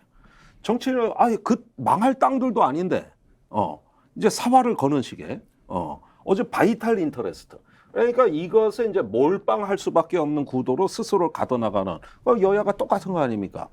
추석 밥상머리에 이런 정치를 보는 우리 국민들 마음이 오죽하시겠어요, 그래? 오래 보셔가지고요. 뭐 그런 거 없다 하실 것 같아요. 한두 해도 아니고. 니들끼리 싸워라. 안 보이는 데 가서. 아니, 국민들은 잘 사니까. 아니 그래서 밥상머리 추석에 지금 안 그래도 힘든데 밥상머리 뭐 민심 얘기합니다만 아마 여야 다 씹히지 않겠나. 지금 보시는 분들 다 그놈이 니도 그렇고 너도 그렇고 이렇게 얘기하실 텐데 이렇게 되면은 문제가 뭐냐면 안 그래도 국민들이 정치에 대해서 굉장히 냉소적이고 정치에 대한 효능감이 낮은 상태인데 이런 식으로 계속 가다 보면은 더 이제 정치와 국민들이 유리가 된다. 아까 얘기하시는 게 이제는 생존이다 얘기하시는데 권투 경기 우리 엄마가 지금 보고 계실지 모르겠지만 유튜브 틀어드려야 볼 것 같은데 굉장히 좋아하시거든요 권투를. 근데 이 그래요? 권투가 어머니가? 이 쌓인 걸 푸시나 보죠 권투를 보면서. 근데 스트레스를 푸시는. 이 권투가 굉장히 야만적인 경기였어요. 옛날에 처음에는 링이 올라가면 한 사람이 죽어야 끝나는 거였단 말이에요. 권투가 처음에 시작할 때. 맨 처음에. 그때 네. 검투사 비슷한. 그랬다가 그렇죠. 우리 글래디에이터처럼 그랬다가 이제 조금 문명화되면서 게임의 룰을 만들었죠. 죽을 정도까지는 아니고 살려주면서 끝내자. 이 정도 맞으면 넌 이제 졌어라고 해야 되는데 지금 여야가 싸우는 거는 그런 룰이 없는 것 같아요. 누구 하나 죽어야 될 것 같다. 그러니까 사법화의 비극이라고 그렇죠. 저는 네. 생각이 되는데 사실 우리가 술 먹는 거는 사람 미워하지 않기 위해서 술 먹는 거다. 저는 그렇게 술을 먹어요. 그런데 이게 화근이 돼가지고 술자리에서 저 김종옥 얘기 싸가지가 없다고 너 오늘 나하고 끝까지 가봐. 이렇게 되면은 안 되는 거잖아요. 한번 근데 하실까요, 정치가 오늘? 그렇게 한번 되면 안 하실까요, 되는 거잖아. 그러니까 내가 어이가 없는 게 바로 그런 겁니다. 그래서 이것이 사법화된다, 법치다 이런 면에서 전 부정하지 않아요. 그거는 어떤 기본입니다. 사실 출발점이고. 그런데 먼저냐면 이게 죽기 살기, 죽고 사는 문제가 돼버린 겁니다. 그러면 어떤 무정부적인 질서에서 이제 국가가 전쟁이 일어났을 때 어떤 국가가 파멸할 때까지 싸우는 게 전쟁이고 그러면 대포권이 선포되고 이러는 건데 그런데 이런 식으로 가면은 이제 정치가 필요 없는 거지. 그럼 경찰 저 고위공직자 수사처장 뭐 이런 사람이 뭐 국가를 통치하면 되지 정치가 왜 필요합니까? 그 뒤로 다 쫓아다닐 거고 무리지어서 그냥 편가르게 하고 그럴 건데. 통치를 하라고 맡기는 거. 지금 나라가 이미 법대로 그렇게 하겠죠. 됐잖아요. 법대로 그러니까 하겠죠. 나라가 이미 뭐 저기 아이고. 보면은 저기 서초동파 그 주당들이 다 잡았는데 그렇게 되면은 이게 사실은 그런 면이 있다 하더라도 법으로 가지 않고도 해결해 줄 능력. 정치는 문제를 해결하는 집단입니다. 그렇게 해서 그 정치의 어떤 본연의 가치, 본질 이런 걸로 누군가 호소를 하고 나서야 되는데 전부 저기 그 말 한마디 잘못했다가 다음번에 찍히고 또 괜히 욕먹을까 봐 다들 그냥 입 싹 닫고 여기 안에 공천 못 받을까 봐. 공천도 그렇죠. 못 받고 또 이준석이한테 잘못 말했다 욕먹방망이 나오고 저기 한동훈한테 잘못 말했다가 또 그 텔레비에서 망신 나가고. 뭐 요기가 1년 내내 받아도 공천만 아니 받으면 저는 국민의힘 지금 초선이나 재선 의원들이 새롭게 이제 윤핵관이 되느냐, 윤핵관으로 줄을 서느냐, 그러니까 기존 윤핵관이 아니라 윤 대통령을 구심점으로 해서 직할 통치 체제로 가느냐, 뭐 이런 얘기 나오잖아요. 저는 이게 국민의힘의 굉장한 리스크라고 생각합니다. 적어도 지금 말씀하셨듯이 초선 정도 되면은 그래도 뭔가 당에 대해서 쓴소리하고 정부와 당에 쓴소리하고 혁신 얘기하고 목을 내놓고 저는 죽겠습니다 하는 각오를 해야 되는데 지금 벌써 초선들부터 해가지고 다들 왜 이렇게 이상주의적이세요? 아니 이러니까 제가 잘할 걸 정치를 잘해. 못하는 건데요. 문제는 옛날에는 그래도 그런 움직임 비스무리한 건 있었어. 옛날에 기억하시잖아요. 물론 실패했지만은 그래도 좀 소위 소장파라는 그룹들이 있었고 지금 국힘에 찾아볼 수가 없는 거예요. 그렇게 된다면은 이 지금 5년 만에 정권을 겨우 교체를 해놓은 상태인데 그 보수의 입장에서는 다음 5년 뒤에 또 어떻게 될지 알 수 없는 거죠. 5년 더 하시려고 아니 그러면. 그러니까 저는 그렇게 그렇게 하면서 봐요. 5년 더 하시려고 그러면 제가 볼 때는 이거 놀부심 퍼죠. 이 정도면. 자, 이게 뭐 벌금 100만 원 받으면은 400억 원을 민주당이 물어내야 된다. 한 큐에 우리는 맛이 가고 이제 파멸이다. 이렇게 되면서 어떠냐면 죽기 살기가 됐단 말이에요. 그런데 정치가 출발하는 기본 덕목은 그 진리는 말로 표현할 수 없다는 그 앞에 겸손해져야 된다는 데서 출발해야 되는 거예요. 예를 들어서 원주율 파이 설명할 수 있습니까? 3.1415까지는 할 거야 아마. 그리고 어떤 미친 수학자가 100년 전에 700짜리까지 계산하다 포기했어요. 맞아요. 7000짜리까지 계산해도 안 돼요. 루트 2 얘기해 보세요. 1.41까지는 얘기하실 거예요. 그다음에 그러니까 이게 명석하시네요. 잘하셨나 뭐냐 봐요. 하면은 기억력이 좋으시네요. 우리가 얘기하는 거는 근사치를 얘기하는 거야. 그렇죠. 근도. 근사치를 얘기해야 되는. 그런데 자꾸 이 사회과학자들이나 법학자들이 빠지는 문제는 뭐냐면은 어떤 그 절대적인 진리의 종결 시점이 있다고 믿는 것이죠. 그게 재판에서는 판결일 수도 있는 것이고 아니면은 뭐 투표일 수도 있는 것이고 다수가 잡았을 때도 있고 그러는데 그것은 하나의 근사치에 불과한 거지. 그 자체는 진리일 수가 없는 겁니다. 그러니까 이것의 여지를 인정하고 남겨둠으로써 상대방과의 그 나머지. 그러니까 요즘 나노 시대에서 과학이 움직이는 시대인데 3.14 알았다고 하면은 그게 뭘 한 겁니까? 아무것도 모르는 거예요. 그래서 2500년 전에 공자가 현명했어요. 뭐라 그랬냐면 아침에 도를 깨달으면 저녁에 죽어도 좋다. 그렇게 얘기했는데 그놈의 도를 깨달아지냐고 근데 그게. 공자가 얘기했잖아요. 공자까지 나왔어요. 득도는 없다. 근도만 있을 뿐이다. 도를 뭐라고 그러니까 깨달아? 도에 가까울 뿐이니까 자기는 절대 못 죽어요. 그래. 절대 못 죽어요. 도를 깨달을 필요도 없어. 현명한 거죠, 그게. 아니 근데 그게 사람 사는 일도 마찬가지고 인생에 정답이 없듯이 정치도 사람을 다루는 일인데 어떻게 딱 하나의 정답이 있겠습니까? 지금 말씀하신 것처럼 근사치를 찾아가려는 노력을 같이 해야 되는 것인데 지금 제가 볼 때는 한국의 정치판이라는 게 뭐 누구 할 것 없이 자기만의 정답을 다 갖고 있는 것 같아요. 자기만의 정답을 갖고 이것이 아니면 상대편은 악이고 나는 선이고 절대선도 절대악도 없습니다. 제가 볼 때는 이런 싸움이 계속 이제 철학과로 넘어갑니다. 제가 철학과 갈 뻔했다가 정외과로 갔네요. 좋습니다. 저는 오히려. 네, 그래서 이런 근본적인 지금 정치하시는 분들이 저렇게 싸우는 거는 사실 국민을 위한 것도 아니고 대한민국을 위한 것도 아니고 단순히 본인들의 권력 다툼일 뿐인데 이것들을 국민들이 지금 보고 있지 않나 저는 이 생각이 들고 국민들이 좀 어리숙한 것처럼 평소에는 뭐 약간 관심 없는 것처럼 보이지만 결정적인 순간에는 심판합니다. 저는 그걸 저하고 네. 말이 너무 잘 통하세요. 좋습니다. 그런 의미에서 한 잔. 예, 자. 두 분 친하게 지내세요. 예, 말이 잘 통하셔. 매우 보기 좋습니다. 좌우 합작을. 아니야, 내가 봤을 때 두 분이 비싼 것 같아요. 음. 자, 이제 세 번째 이슈 가겠습니다. 세 번째 저또 남았습니까? 네, 세 번째 이슈 가겠습니다. 길다. 길어. 합시다. 김건희 여사 어제 그 국민검증단에서 음. 논문 관련해서 이건 뭐 얘기할 필요도 검증했잖아요. 없어요. 표절이죠. 뭐 얘기를 해요. 말 좀 할게요. 네. 이렇게 무섭게. 자, 근데 어쨌든 표절인 거는 확실해요? 표절이에요. 근데 국민대 학교하고 교육부에서는 아니라 그랬었잖아요. 그러니까 국민대는 비겁한 거고요. 네. 교육부 눈치 보는 거고요. 교육부가 왜 눈치를 보죠? 누구의? 둘다 비겁이시죠. 누구의? 윤석열의 눈치를 보고, 윤석 대통령의 눈치를 보죠. 왜요? 예? 왜요? 공무원이라서? 그럼요. 공무원 합격. 이건 아니구나. 그건 권성동. 네. 맞습니다. 자, 어쨌든 그 논문 얘기를 한번 해볼게요. 어쨌든 송문희 교수님 박사 학위 받으셨죠? 네, 박사 받으셨잖아요. 예, 저 2006년에 받았어요. 그러니까 네. 비슷하시네요 그분하고. 어떤 부분 아니구나. 기분 나빠요. 박사님이세요? 저 학사예요. 학사? 예, 네. 저는 박사 수료입니다. 박사 논문을 못 써가지고. 나 이거 좀 그러네. 좀 그런 거 묻고 그러니까. 좀 그러죠. 약간 그래. 네, 그래도 그러면 할 수 없어요. 받아들이세요. 좀 석사라도 하시지 그랬어요. 안 했어요. 난 더럽고 원래 아니고. 박사 위에 밥사라 그래 밥사. 밥사는 사람이 최고. 박사 위에 박사 박사 위에 위에 법사야 법사예요. 법사. 자 그런데 어쨌든 박사학위 소지자로서 네. 이번 사건은 그냥 표절이다 명백하게 아니 이건 제가 볼 땐 논의의 논쟁할 여지가 필요가 없다. 없어요. 표지가 상관이 네, 없다. 논쟁할 필요가 없어요. 어떻게 보십니까 우리 성 박사님?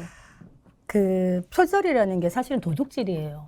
그런데 지금 이번에 나온 게 그때 당시 2006년도인가 뭐 그때 당시로는 그런 표절에 대한 윤리 기준이 명확하지 않다. 뭐 이런 식으로 얘기하고 공개된 정보를 썼다. 이런 식으로 지금 얘기를 하고 있는데 사실 그거는 굉장히 아닌데. 참 구차한 궁색하다. 변명이다. 구차한 궁색하다. 변명이다. 이런 네. 생각이 들고 네. 김건희 여사가 지금이라도 그 논문에 대해서는 좀 사실은 인정을 하고 표절의 많은 부분에 대해서 인정을 하고 논문 그 학위를 자진 반납하는 것이 국민의 정서에는 맞지 않나 이런 생각이 듭니다. 자진 반납으로 해결이 안 되니까 국민대가 그걸 경계해야 돼요. 취소를 그런데 해버려야 국민대의 차원에서의 어떤 교수들 사이에서는 국민대 교수님들 중에는 우리가 부끄럽다라고 하시는 분도 사실 있고요. 물론 지금 검증한 그 교수 뭐 14개 단체 그 부분들의 또 어떤 부분에 대해서는 또 여러 가지 의견들이 있습니다만 적어도 이 부분에 대해서는 국민대 차원에서 눈치 보지 않는 결과가 다시 한번 나와야 되는 게 아닌가 이런 생각은 근데 저는 국민대가 해결 안 해도 될 것 같더라고요. 숙명여대가 해결하면 돼요. 숙명여대 석사학위를 취소해버리면 박사학위를 쓸 자동으로, 여건이 안 돼요. 자동으로, 그러니까 그치. 그래서 숙명여대 화이팅. 근데 숙명여대 할까요 과연? 거기도 못하면 누가 할 수 있을까 우리나라에서? 근데 우리가 왜 이런 얘기를 했는지 모르겠는데 사실 제가 박사학위 논문을 안 쓴 이유는 우리가 이제 박사 논문이라고 하는 건 뭡니까? 선행 연구가 있는데 그 선행 연구들을 쭉 읽어보니까 이 분야에서 이러이러한 가설이 검증이 되어 이렇게 검증이 되었었구나. 그러면 이 연구 논문을 통해서 이 학문 분야에서 새롭게 생각해볼 연구 가설은 무엇일까? 그 가설을 내가 다 설계를 해 입증하기 위해서. 왜냐면 이제 입증이잖아요. 결국 내가 생각한 것이 입증하기 위해서 설계도 하고 설계에 맞춰가지고 자료를 모으고 실험도 하고 그래가지고 기존의 논문들하고 내가 현재 하고 있는 게 얼마나 다른 연구인가. 그래서 얼마나 더 발전할 수 있는 여지가 있는 것인가를 정확하게 사람들에게 알리고 내 연구 논문은 이런 식으로 됐는데 검증 니네가 해봐라. 그래서 이게 맞는지 안 맞는지 다 같이 우리 한번 확인해 보자. 이제 이런 과정을 거쳐가지고 박사 논문이라고 하는 게 나오는 거 아니겠어요? 그러니까 그거 하려니까 깝깝한 거지. 그때 그러니까 그래서 내가 못했다니까. 근데 그거 하려면 너무 힘들어가지고 못했다니까. 변호사님 박사 논문 빨리 내기를 정말 기대하고 바라고 있고 논문을 쓰는 과정에서 정말 수없이 찌그러지고 얼마나 정말 힘든데요. 자괴감이 들고 머리가 허옇게 되면서 뭐 저는 10년 만에 냈습니다만 다 치질 걸렸어요. 우리 아유, 박사 쓰는 정말 사람들은. 그 과정이라는 게 사실은 하늘 아래 새로운 건 없어요. 그럼. 내가 하려는 거 다 남들 다른 것 같고 막 이런데 문제는 왜 표절 이야기가 나오냐면 내 논문이 아주 특별하게 잘 쓰진 않더라도 그나마 그 한 줄기 독창성 그리고 그 학문의 요만큼의 기여 기여. 이런 그렇죠. 것 때문에 사실 쓰는 거기 때문에 내 논문이 표절인지 아닌지는 본인이 가장 잘 압니다. 그렇죠. 그거는 본인의 양심에 바로 알 수 있는 부분인데 적어도 인용을 할 때 인용 출처를 확실하게 밝히는 것 이런 것들이 선행이 되어야지 표절이 안 되는 건데 슬쩍 가져와서 쓰는 거 갖다 붙이는 거 이런 게 표절인 것이거든요. 저는 사실 이번 사태를 비롯해서 많은 뭐 교수들 뭐 아니면 박사학위, 석사학위 갖고 계신 분들 좀 전수조사 해봤으면 좋겠다. 솔직히 좀 그런 생각 들어요. 뭐 전수조사까지 해요? 뭐 하려고. 좀 들어요, 네. 정말. 이건 참 근본적인 네. 문제인데 그 김건희 문제 이상이라고 좀 봐요. 옛날에 2013년에 이런 일이 있었어요. 박근혜 대통령의 어학 실력이 온통 인터넷을 도배한 거예요. 프랑스에 가서 프랑스어 연설을 하네. 그러다 베이징대 가서 중국어 연설을 하네. 오, 대단한데요. 영어는 기본이네. 그래가지고 막 그때 뿌린 게 박사모에서 박근혜 영어 학습법. 이래가지고 난리가 났어요. 난리가. 그런데 문제는 문제는 그 왜 슈밥 회장이 있는 그 무슨 포럼이야 다보스. 다보스. 거기서 이제 사건이 터진 거예요. 모든 국가 원수가 와가지고 지도자들이 와서 자국어로 연설을 하는데 박근혜 대통령 혼자만 영어 연설을 하는 거야. 굳이. 아베도 그때 일본어 연설했다고. 그런데 문제는 지상파를 포함해서 종편까지 7개 채널이 생중계를 한 거예요. 그런데 영어 연설이 그럴듯하니까 슈밥 회장이 끝나고 나서 영어로 질문을 한 거예요. 대답을 못해 근데. 문제는 여기서 터진 거야.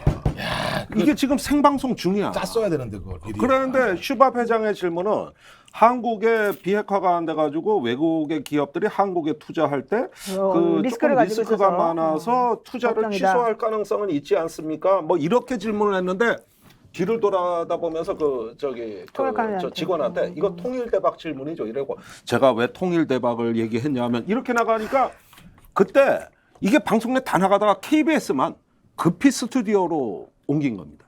몰랐네요 KBS는 진짜 순발력이. 순발력이 뛰어난 거죠. 그때 문정인 교수가 그거 칭찬이세요? 했었다고. 그럼요 칭찬이죠. 그러니까 거기서 영어를 못 알아듣는 게 다 밝혀진 거예요. 그런데 박근혜 대통령이 미국의 의회에서 그 영어 연설하려고 호텔에 가서 밤새 준비를 했거든요. 그때 아무도 들어오지 말라 그러니까 윤창중 대변인이 들어오지 말란다, 자유시간이란다 이렇게 나가서 그레입 사건이 벌어진 거예요. 그렇죠. 그때 그 사건. 그 사건이 왜 벌어졌냐 하면은 참으로. 대변인은 술을 먹었었는데 들어오지 말랬다. 그때 그 남녀 2명이 들어가가지고 영어 발음 코칭을 한 거야. 그러니까 국가 대사구모가 없어. 오로지 영어야. 그래가지고 이제 이따가 KBS에서 뽀록이 다 나는 거예요. 그 뒤로는 다시는 외국에 가서 영어 연설을 못했어요. 박근혜 대통령. 한국말로 했어도 되는데. 다 뽀록 나니까. 당연히 그래야죠. 그런데 그때 박근혜 대통령의 그 지지율의 그 견인차는 그 외국어 연설이었어요. 중고생들이 난리가 그래도 났어요. 어쨌든 네, 대통령은 난리가. 노력을 했잖아. 그런데 이게 뭐냐 하면은 그때 제가 그 페북에 써가지고 그걸 지적했다가 난리가 났는데 허영심이라는 겁니다. 제가 보기에는. 그러니까 이게 왜 저기 김건희 여사도 그러고 사과도 못하고 왜 나라가 이렇게 허영심이다. 됐느냐. 이것이 그 학위라는 게 자기의 어떤 신분을 대표하는 하나의 상징이 돼버리고 이걸 또 외국어 전시를 하고 큐레이터를 했고 이 자체는 본인으로서 자기 부정이라고 보는 거지. 이게. 그렇군요. 이거 양심의 문제도 아니에요. 이제 그러네. 초월해 버리는 거 이게. 그러네. 저는 가장 놀라웠던 게 뭐냐면 박사학위 논문을 심사하면 5명이 심사하잖아요. 그래요. 과에 3명, 외부에 외부에 2, 2명. 5명이 다 이걸 갖다 어떻게 다 내면 오케이 해줬냐는 오케이였다는 거야. 거예요. 그러니까 예를 들면 이건 대학사회라고 하는 것이 박사학위라고 하는 학문적 범주와 관련된 기준을 갖다 다 무너뜨려 버린 거예요. 그러니까 스스로 부끄러워해야 돼요. 그 그거 불러야 되는 거 사람들은. 아니에요? 그 저는 국회에서? 뭐 전혀 그 부분에 공감을 하지만 그렇다고 해서 이재명 그 민주당 쪽에서 이재명 대표 뭐 소환 이런 거 얘기하는데 김건희 특검을 하면 나도 뭐 하겠다라고 근데 어떻게 갑자기 그 얘기 또 왜 하시는 같이 거예요? 엮어서 이게 뭐랑 무슨 상관이 저는 이 있는 얘기는 거예요? 하고 싶은 것이 그거는 문제니 그 부분은 처리를 해야 되는데 그렇다고 해서 그걸 가지고 지금 특검까지 밀고 나가는 것도 역시 저는 오바다 과잉이다 이 생각 들어요. 자, 연결이 되는지 모르겠습니다만 일단 거기까지 정리하고요. 요 얘기 하나 제가 이말 안 하고 하겠습니다. 갔으면 내가. 네. 또 있어요? 네, 민주당이 아니 관련된 건데요. 민주당이 윤석열 대통령 고발했어요. 맞아요. 허위 사실 뭐 공표증가. 아니 그것도 그렇지만 그 사실은- 장신구 공직자 네. 재산 신고에 재산 누락한 신고. 부분에 대해서 그 그것도 김건희 여사 장신구가 지난번에 보니까 한 1억 상당이었다는 것만 일단 먼저 밝혀진 것만 그리고 그거를 본인 게 아니라 지인 거다라고 이제 얘기를 했었지 않습니까? 그죠. 근데 알고 봤더니 그 전에도 계속 그런 거를 차고 나왔던 게 여러 번 나왔단 말이에요. 그러면 만약에 이게 정말로 본인 게 아니었다 그러면 남한테 빌렸으면 빌린 것도 사실은 다 뇌물에 해당이 되는 거라. 빌려주지도 않죠. 그렇게 비싼 거를. 근데 또 우리 모르죠. 빌려주세요? 그분들은 빌려주시고 잠깐 빌려주는 데는 대가가 있는 거죠. 그러니까 그게 그냥 문제인 거죠. 단순히 빌려주기는 어렵겠죠. 네. 그 비싼 거니까. 그래서 그런 부분에 대해서 아마 총체적으로 그래서 그런 한것 부분에 같아요. 대해서 좀 제가 늘 얘기한 게 제2부속실을 굳이 만들기가 싫으면 어떤 형태로든 간에 김건희 여사의 어떤 행동이나 이런 것들을 국민들이 나중에 일목요연하게 볼 수 있는 투명하게 볼 수 있는 검사할 수 있는 그런 시스템을 만들어라고 얘기하는 거죠. 그래서 지금 가장 큰 문제가 나는 조용히 내조만 하겠다고 했는데 가만히 보니까 또 그것도 아닌 것처럼 보인단 말이에요. 국민들이 보기에는 뭔가 김건희 여사를 둘러싼 여러 가지 의혹들에 대해서 국민들이 볼 때는 의혹이 해소가 안 됐는데 계속 김건희 여사는 계속적으로 뭔가 더 많은 문제들을 중심에 있다. 어떤 스캔들의 중심에 있다. 이런 것들이 국민들이 보기에 마뜩치 않단 말이에요. 지금. 그렇기 때문에 브로치 사건도 마찬가지입니다. 장신구 문제도 빌렸든 어떻게 했든 그거는 이제는 개인이 아니기 때문에 영부인의 입장이기 때문에 공적으로 해야 되는 부분 아니겠어요? 그냥 빌렸다는 것도 문제가 있는 거예요. 사인에게 빌렸다 하더라도 대가 없이 빌리는 건 있을 수가 없거든요. 어떤 식으로든. 그렇다면 이 부분에 대해서는 지금부터라도 명확하게 시스템을 만들어라. 이런 부분에 대해서 이 얘기는 꼭 하고 싶네요. 근데 그 문제가 말입니다. 제2부속실 문제는 여야가 다 만들으라 그런 거예요. 왜 안 만들고 있는 거예요? 그러니까 우리가 이게 소통이냐 불통이냐를 따지는데 용산에 가서 기자들하고 도어 스태핑을 한다, 뭘 한다 이런 걸 자꾸 국민들은 대통령실은 소통이라 그러는데 그건 그거 스킨십입니다. 그건 스킨십이 많다고 해서 소통이 잘 됩니까? 제가 김정욱 씨하고 맨날 먹어서 맨날 술 먹는데 술 먹을 때마다 쟤는 답답해. 이러면은 스킨십은 됐지만 왜속 얘기를 하세요? 방송에서. 아니 예를 들어서 스킨십은 됐지만 사실은 소통이 안 된 거예요. 스킨십은 많은데 소통이 안 될 수 있는 겁니다. 소통이라는 건 디맨드와 서플라이입니다. 그러니까 요구가 있을 때 응답해 주는 거예요. 그러면은 보수 진보 언론, 보수 진보 정당이 전부 다 제2부속실을 만들어라면 이건 거의 국민적인 컨센서스라고 봐야 되는데 그걸 내가 받아들인다. 응답해 주겠다. 그런데 끝까지 안 하겠다. 이렇게 되면은 불통이라는 거는 요런 데서 얘기하는 그건 디맨드와 서플라이 관계지 스킨십하고 아무 관계가 없어요. 응답하라 2022군요. 네. 그렇습니다. 응답이 없으면 그러니까 소통이 아니지. 지금 말씀하신 그런 어떤 건희 여사 문제나 이런 문제는 무수히 많은 경고가 있었고, 그렇죠. 그다음에 제2부속실을 만들어라 그랬고 관리하라 그랬고, 사실은 여당이 더 많이 한 얘기예요. 야당도 물론이고. 근데 그렇게 되면은 그런데 이게 처음에 그놈의 뭐 제왕적인 거 내려놓는다 뭐다 하면서 그냥 자기 길로 가겠다고 한 게 벌써 100일이 넘었는데 이렇게 되면 아니야. 또 들어라. 난 내가 생각한 대로 가겠다 이거예요. 굽히질 않겠다 이거예요. 이게 어떻게 소통입니까? 소통과 불통은 한 장 차이가. 근데 제가 볼 때 이거는 다른 측면으로 봐야 돼요. 만약에 소통, 그러니까 불통의 문제라면 풀면 돼요. 또 소통하면 되는 거잖아요. 안 제가 볼 때는 풀렸잖아. 흔적을 남기지 않으려고 한다고 보는 그래요. 거예요. 바로 그 부분이죠. 흔적을 남기지 않으려고 한다는 거예요. 무슨 흔적? 김건희 김건희 여사의 여사의 행적에 대한 행적에 흔적을 관련해서. 보이지 않으려고 그렇지 않고 설명이 안 돼요. 이게 뭐 어려운 거예요?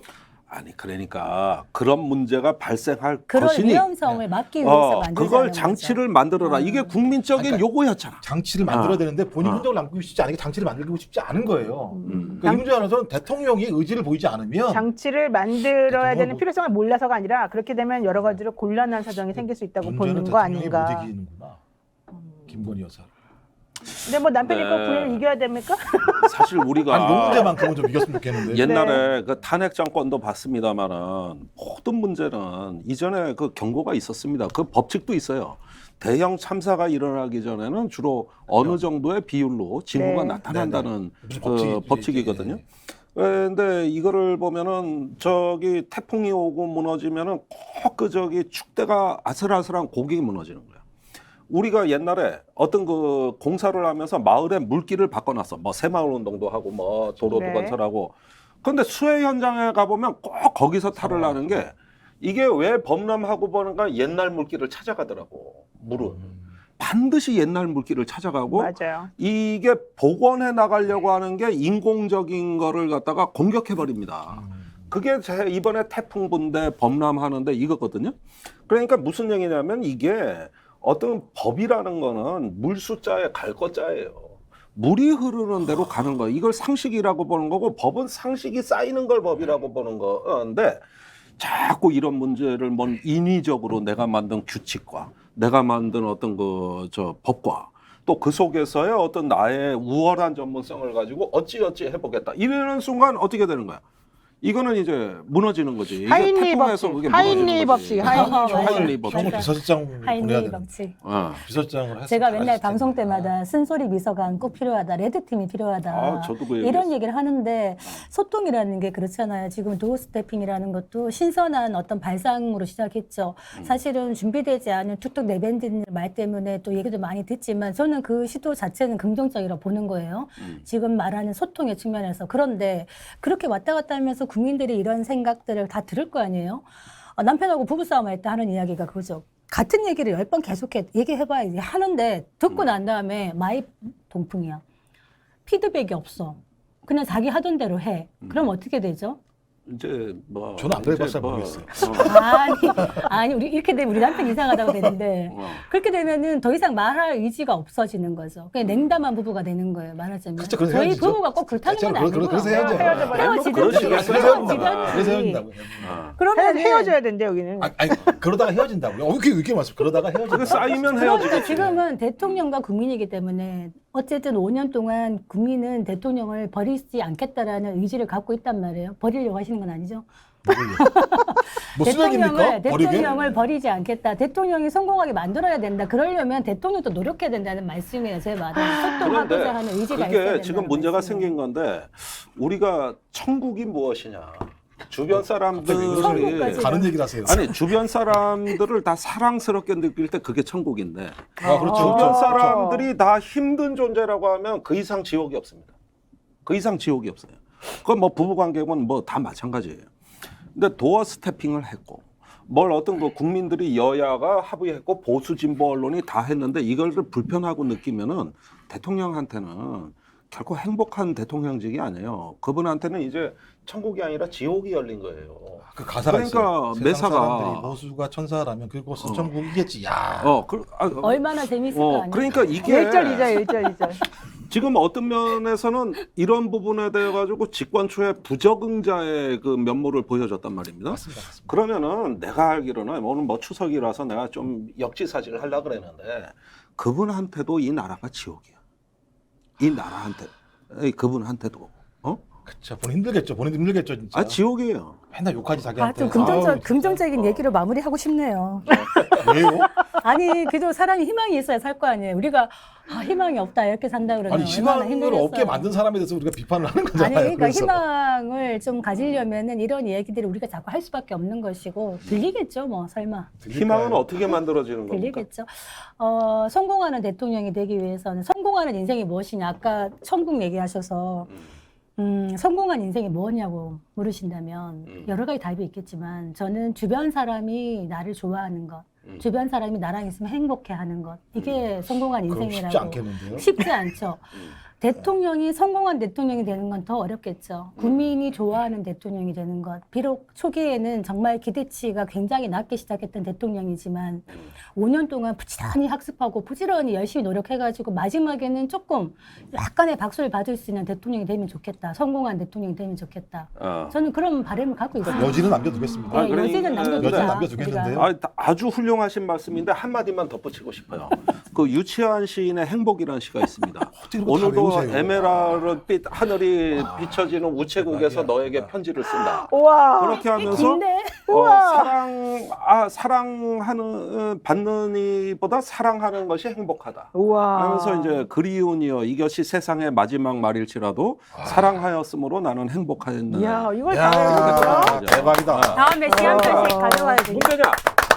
저도 원래 모든 사람한테 외워서 사랑받고 싶은 그 욕망으로 사람을 그리워하고 이럴 때는 윤 대통령이 추석 연휴니까 집에 앉아서 컴퓨터가 아니라 연필을 한번 이렇게 깎아서 그걸 가지고 백지 위에 한번 써보세요. 국민에 대한 마음을 한번 써보시라고. 그러면은 마음이 생겨요. 그러면서 그 사랑받는 것보다는 사랑하는 것이 행복하다는 그 유치원의 그 행복의 체험. 이걸 한번 느껴보라 이거야. 그게 국민이 사는 길이고 이 정부가 행복해지는 길이야. 이야. 제가 갑자기 그 말씀하시니까 그 글씨 말씀하시니까 심평 변호사 얘기가 생각나네요. 뭐?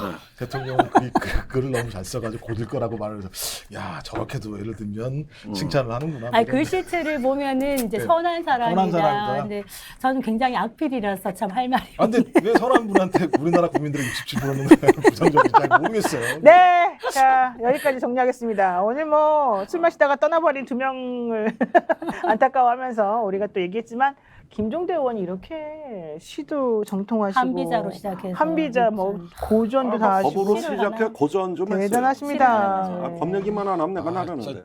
저기 비서실장 가셔야 되는데. 그러니까 추석을 앞두고 엄청 훈훈한 마무리가 되고 있습니다. 그렇지. 가서 맨날 술 먹지 뭐. 대통령 좋아하시겠네요. 마치 자기가 가면서 낫습니다. 네. 지금은 대통령이 일을 안 하게 해주세요. 그럼 되잖아요. 그럼 공무원들 잘할 거 아니에요, 일을 갖다가. 자 여기까지 그러니까 하겠습니다. 술 네, 이 마지막 거는 다 책 없애주세요. 다 초고해주세요, 여러분. 네, 자 어쨌든 오늘 이제 추석 연휴 전에 9월 8일 목요일에 있는 막대특별 방송이었는데요. 어떻게 보셨는지 모르겠습니다. 또 추석 연휴 잘 보내시고요. 저희는 다음 주에 또 뵙겠습니다. 여러분 고맙습니다. 네, 행복하세요.